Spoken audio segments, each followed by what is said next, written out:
Në këtë rast unë pres intensitet të takimeve, pres që të ketë takime në këtë javë dhe në ditët e fundit.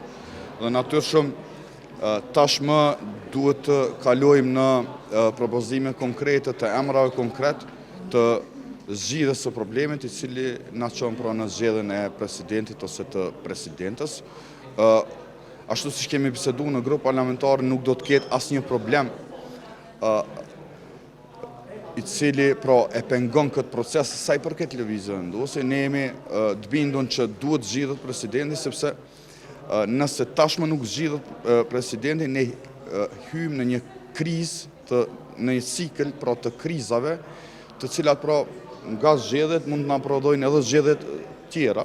Dhe natyrshëm, mbi bazën e kësaj, ne duhet të diskutojmë emrat, kriteret cilat pra në këtë rast po i thot Lidha Demokratike, mirë po nuk shkon në anën tjetër edhe kërkesa Partisë Demokratike që të ketë ftesë zyrtare, sepse këtë e lexoj unë si ftesë për mos takim.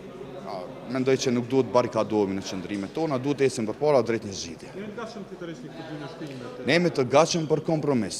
Pra kur themi kompromis, kemi bëj domethënë për procesin brenda ku diskutohen e përfolen emrat. Dhe kur themi kështu, sigurisht jemi për të zgjidhje, sepse zgjidhjet kërkojnë edhe kompromise. Mirë po, kompromisi nuk kërkon ti tërheqje të vazhdueshme në fund edhe të mos ta zgjedhësh problemin edhe të mos e zgjedhësh në këtë rast presidentin. Kompromisi nënkupton vullnetin e plot të subjektit tonë politik për dëgju emra konkret dhe në fund për të diskutuar në grup parlamentar për ta pa pastaj a ka vullnet që edhe grupi jonë parlamentar ta votoj emrin e një presidenti ose jo, sepse gjithmonë po flitet për deputetët e opozitës vullnetin e tyre. Mirë po, ne kemi numrin më të madh të deputetëve